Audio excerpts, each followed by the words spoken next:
Hello， 大家好啊！我係 Choco， 歡迎大家收睇一周黃金新聞。好耐冇見啦，因為近來我係咁默默咁樣睇住個金價，金價跌咗好多啊！究竟點解嘅呢？不如我哋一齊回顧下過去一周影響金價嘅新聞啦。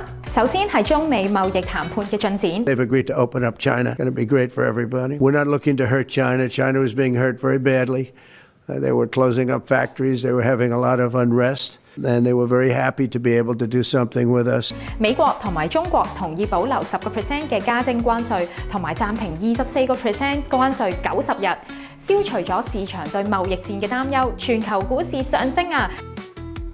貿易緊張局勢得到緩解，減少避險資產嘅需求，金價跌超過4% 啊！另外，俄烏和平談判嘅進展進一步壓低咗對避險資產嘅需求啊！金價創下6個月嚟最大嘅單週跌幅啊！咁又唔使喊嘅，世界和平咪好咯！嗱，其實仲有啲數據咧可以支持翻金價㗎，就係美國嘅經濟數據啦。美國經濟數據疲弱，美國第一季度 GDP 數據顯示出美國首次經濟收縮啊，進口激增令到貿易逆差擴大，消費者支出放緩。另外，4月份嘅零售銷售增長低於預期，呢一堆咁疲弱嘅經濟數據加強咗市場對於降息嘅預期啊，美元走弱。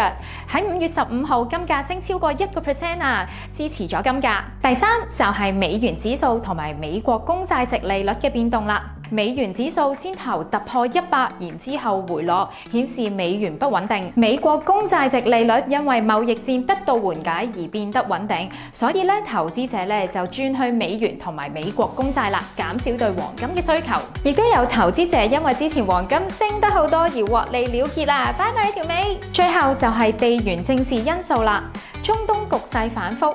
以色列同埋黎巴嫩真主黨嘅談判不確定性，同埋美國信用評級下調，導致到資金流入金市，特別喺5月21號啊，因為避險情緒高漲，金價創下近期高點。等我總括下金價嘅走勢啦。